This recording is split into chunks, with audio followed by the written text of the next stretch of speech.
Hello, everybody, and welcome back to the Northern Celtic podcast for another week of Celtic action. As you can hear, it is not Mr. Abbott who is doing the intro today, and that is because he's currently not with us today, because for some reason he's re-carpeting his floor and can't be with us currently. So, it's recording on my end, and today it is just me, and I'm joined with Dan today.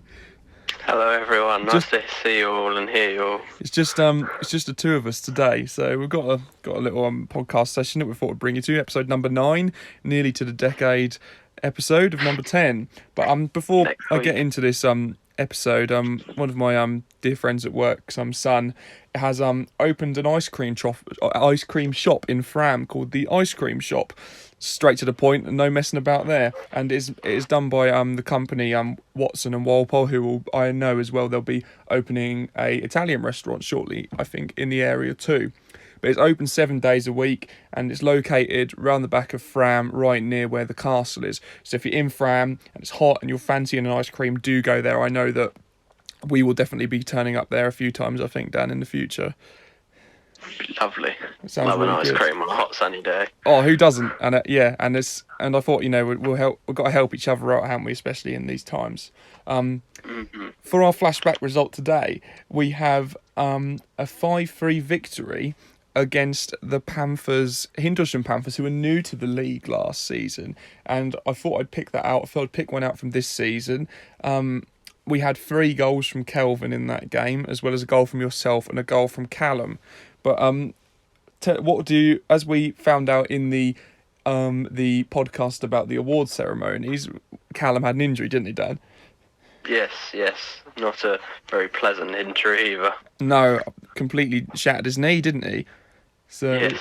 Yeah, so he's unfortunately that was the end of his season. But he did score an assist and then came off with a crippling injury. It actually makes a change. We're talking about Cam and his injuries, which we know is a reoccurring event. Yes. But yeah, so today we've got a couple of topics that we're going to talk about. So I thought we'd look a little bit into the off the side of the pitch of the club. We've talked about the aspirations of the club on the pitch and, bringing in new players and trying to get that as the focus. But we're going to talk a little bit about some of the things that are going to be happening off the pitch for us as a club and looking forward for that. So I think our first statement that I've got on my notes is the thoughts on the future of the club. So rather than looking at what's happening on the pitch, I want to talk about, where do you see us being in the next 5 years, Dan? Well, I think with all the social media's been getting updated more this season than sort of last, because it was sort of last season you started to introduce them a bit more. So I think having a bit more of a variety on social media and a bit more content to give the people and the fans of our lovely football club. Yeah, definitely. I think that you're right. The social media has been has been a fantastic platform to even deliver this. Where doing this podcast has been really good. Although it's on YouTube as access for everyone, and it keeps the club together during these unprecedented times. But yeah, definitely the social media side of things, and I really think that we want to keep this podcast going. And what the aim is to try and do is to incorporate video highlights of the games, and we will review them within the podcast. So rather than just hearing us talk about it, we're hoping to be all in three of us in a room together, and you'll have the clips of the game over the top, and we'll talk about what's going on. We'll go into some stats for detail and something like that. That is, from the social point of view, that is where I see the club going.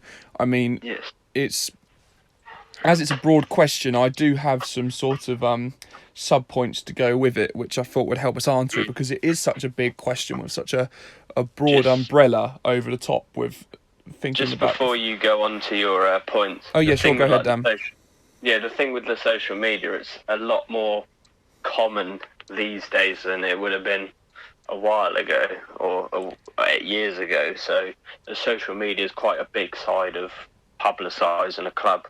I think more now than it probably ever was back then. Yeah, definitely. And I think that also, like Mossy said in his interview, it's a different animal now. Sunday football, isn't it? It's a Yeah. it's which is really good, and I think it is really positive because it's not all about trying to make the club a big thing, online and that. But I just like I have a lot of fun doing this, and it's just like it's just something that to enjoy. And I think recording the games and editing highlights would be something that would just be really fun to do, and would be nice, for the guys to see yourself play because you don't normally get that at this sort of level, which would be really good.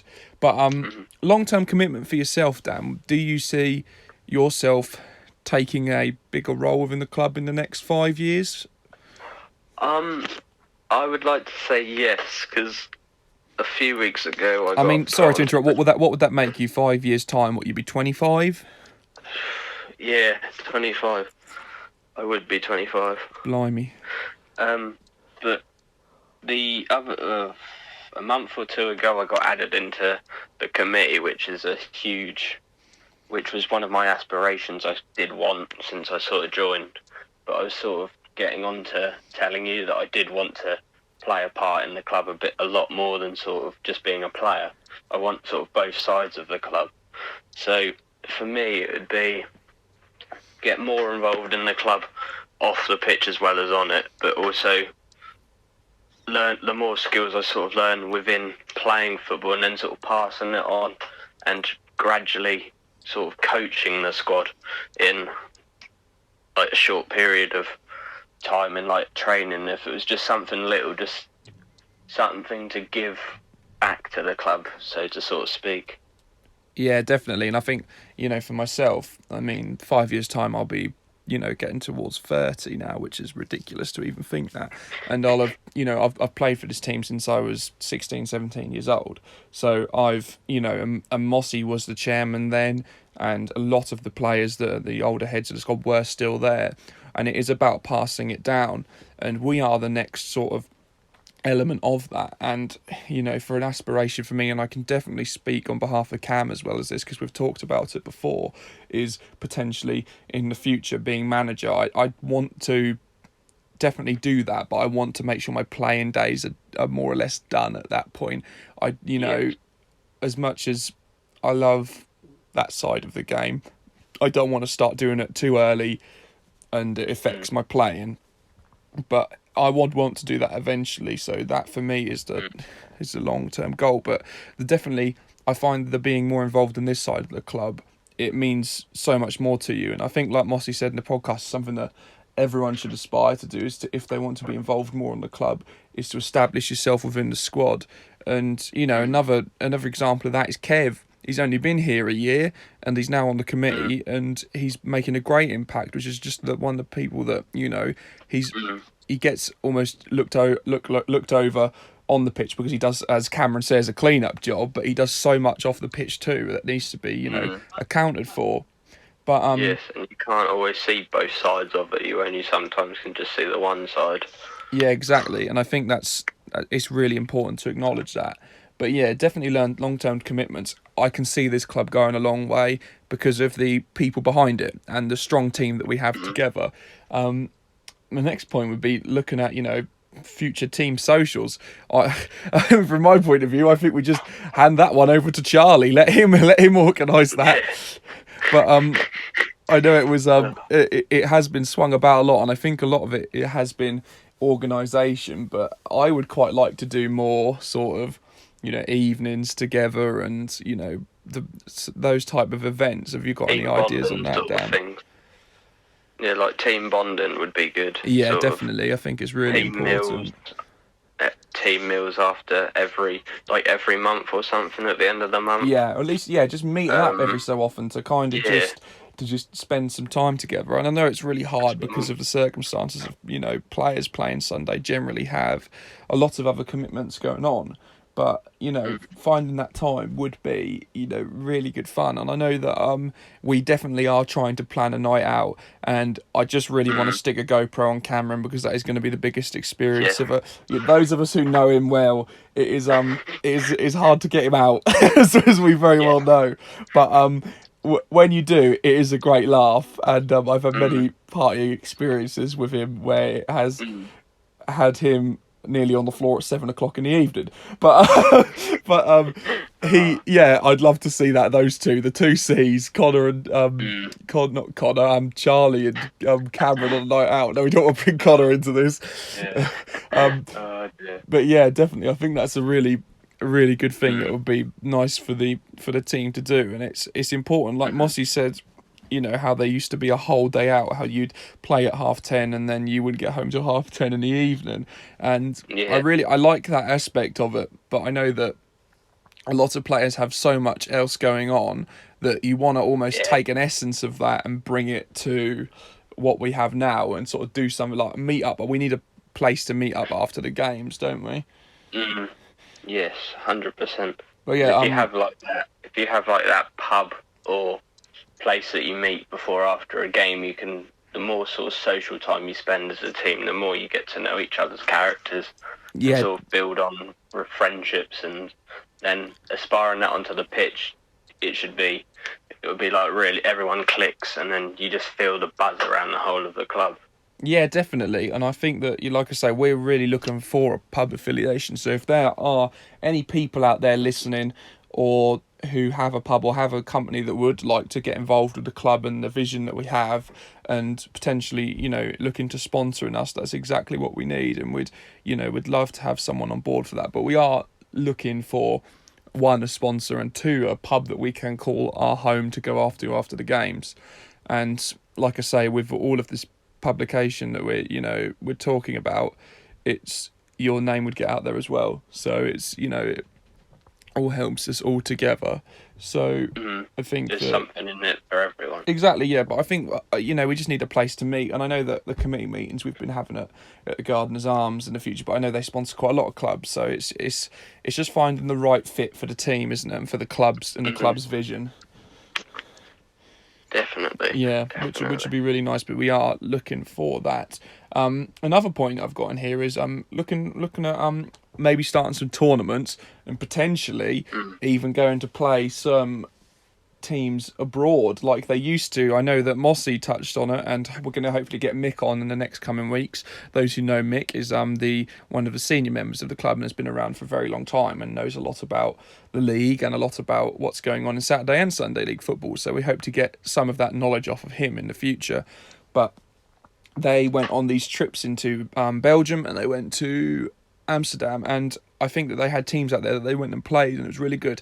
And I know that it could be potentially possible, because I have a lot of teams that I have through the Instagram account that are from different countries that we can get in touch with to try and sort something out like that. It would just be the logistics of it, wouldn't it, Dan? It'd just be, plus it's also, that's when the social part comes in, because if it's, say, Germany or something, you're all going as a team and you're all spending the time together, and you just sort of get a feel of the different sort of environment, and you never know what you can learn from another team, especially if they're from like another country, because they might have a complete different philosophy for what we might have. And it's a different style of football as well, isn't it? Which is amazing, and the experience would be fantastic. And it would be something that definitely I'd like to look into. But the possibilities are almost endless, aren't they, really, with what you can look for into the future. And I know that with a strong team on board that we have, it is very positive, that and I know that the atmosphere in the club is the most positive it's been for many years. And going to the training sessions compared to the beginning of the last season, has been a great turnover for players, hungry players as well. And that's really nice to see. But I think that there is a lot of things to build on. And so coming on from that, was another point that was made in the old committee group chat that we have. And we were talking to them about some different ideas that we were going to do for the podcast, and Kev came up with the idea asking us about our favourite football boots that we've played in. As we know, boots are a huge essential part to the game, and it can psychologically affect how you play depending on what boots you're wearing, as you'll well know, Dan. Yes. Yeah. We all have had our favourite boots to play in. So I know that the cat's mother, Dan has a name. Me and Dan have devised a top 3 list of the boots that we have played in over our footballing careers. So, Dan, would you like to rule off your number 3? I will be putting pictures up of the boots as we talk about them on the screen, so you can see if you're not familiar with the names. So, Dan, what is your number 3? So, my number 3 would be my first ever pair of football boots, which were the pink Nike Mercurials, the pink with the bit of silver on the side. Oh, yes, I remember them. They were my first ever pair of football boots. I was playing for Claydon at the time, and I remember being the only person who actually had the brightest boots. I used to love the brightest boots, though. They were that I liked having the bright colours. I did always stand out, but they were just a boot that I've sort of always liked, sort of Nikes, because you can't really go wrong with them, because they just fit my foot quite well. Because there's the difference between all sorts of boots; they fit your feet differently. It does. I mean, I'm quite flat-footed as well, and Nike's always been the best boot that fits me too, because Adidas and Puma I found in the past have been so tight around my feet. What is your third boot? All right, I'll go in with number 3. So number 3 is the Mercurial Superfly, one of the OG colourways that Ronaldo used to wear when he was playing for Manchester United. Was the grey and red ones. I bought them again recently, haven't I, Dan? You've seen them, I've worn them. So I wore them when I was playing for Fram, oh goodness, maybe when I was 12, 13. And I just remember putting them on, and I'd wanted them for ages, and they felt so good on my feet. And they were the first pair of Mercurials I actually was able to have, because my feet were so big that they were so narrow, I had to wait to get to the size up that they had. And finally, it was, they finally had them. And I wore them for a whole year and absolutely loved playing in them. So that was my number 3. So you're number 2, Dan. They were a very comfortable pair of boots. Oh, they are. The Mercurials are. My Mercurials, number 2... Oh, that's a tough one. It's between an Adidas pair and a Nike pair. Oh, I'm gonna have to go for the orange and black Mercurials I had that you've worn yourself. Oh, the ones that fell apart at the end, yeah. The ones that, as if none of you know me, you probably do, you probably don't. I like to wear a pair of shoes until they've completely ruined. Like them flipping flip-flops that you've eventually got. About a pair of slides I own, no. in mint condition for me. Mint? They look like they were made in the 1800s. There may be a photo of them that could come up on the screen. You did the walk to Jerusalem in them with Jesus, I think. That was how long ago they were made. But them boots they were comfortable. They were the sock edition, so they were. Oh, the ones with the socks, they were comfy, weren't they? They felt good on my feet. Also, they were good for, obviously running distance and up and down the pitch, and also scoring and crossing goals, which is what I'm known for, I would like to think. Yeah, definitely. What's your second choice? So my number 2, I call these the free kick boots. So these are the ones where I played cam for Northern Celtic. They were the Nike Mercurial Victories, which are the Neymar's version of the boot, and they were the remake with a little spin on the R9 Ronaldo boots. Do you remember me having them, Dan?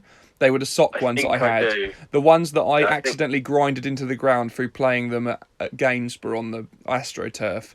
They almost turned into dancing shoes because there was no studs on the end of them. I think I recall the photo on the screen would. Yeah, definitely. But they were the sock boots, and they were so good for taking free kicks. And like I say, in the 8 goals I scored that season, the 5 or 6 of them that I did were free kicks. And it was thanks to the way the boots moulded around my feet, and I loved using them, and they were super comfortable. So let's hear your number 1 then, Dan. Hit us with the number 1 boot that you've had.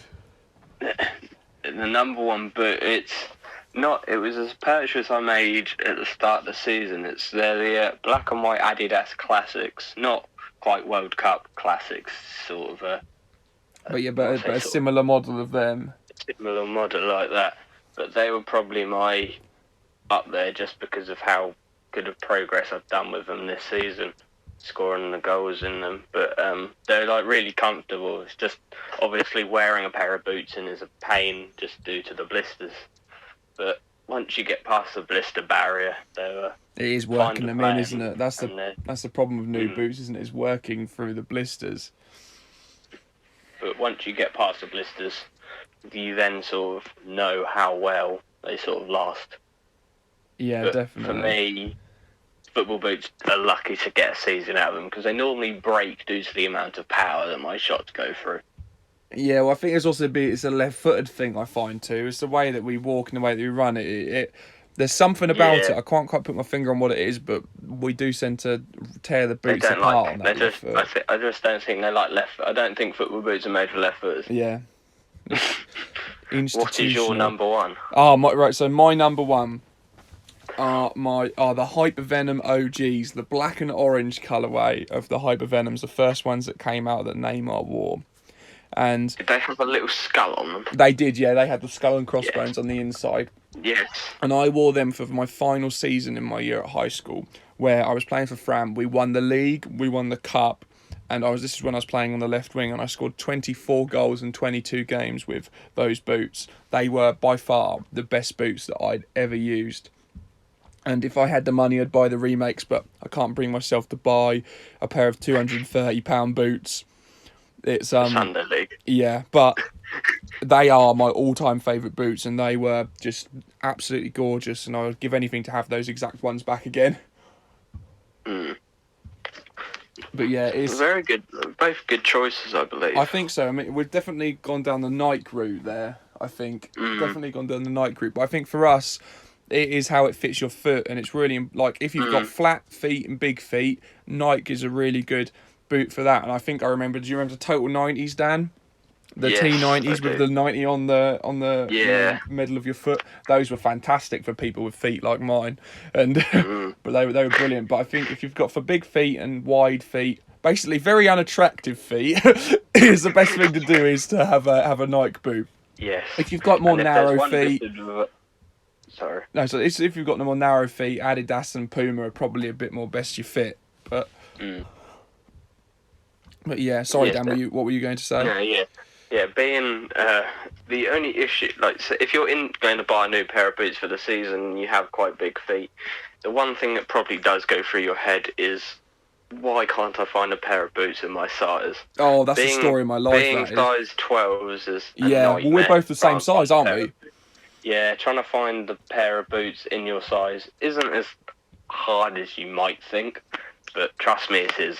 Well, I always use Not the many- analogy that whenever I go to buy shoes, which is a lot in my case because I have a bit of an addiction, but when I ask, can I have them in a size 12, please, or a size 13, sometimes I am in things, and they look at you as if you've killed their child or something because it is the most disgust look I've ever seen. Yeah. Because of the fact you've got such big feet. Plus, they normally knock up the price as well because you have big feet. More leather that way, isn't it? Yeah. It's like having long boats. They know how to get money off of you. Yes. But yeah, so like I say, this has been it's been very strange without Cameron here, hasn't it? It's been It really has, weird. But needs must. Sometimes you have to do it without them. Without him, he's probably packing, to be honest. You don't want to reiterate what we mean by that. That No. doesn't sound No, a it makes. very Oh good yeah, analogy to that live sounds on. like he's yeah, he's down the town. Oh, there's an ongoing joke between the art sort of team, and he has a thing where he had to pack before a training session for a holiday 2 weeks in advance, and it just made us laugh, so much that he couldn't come to training because it took the whole evening for him to pack. It was just typical Cam, bless him. But yeah, no, we have definitely missed him this week, hearing his voice, but he will be back next week. Don't you worry, we say. But We like I hope. say, so I'm gonna have to side us out, which is gonna be very strange.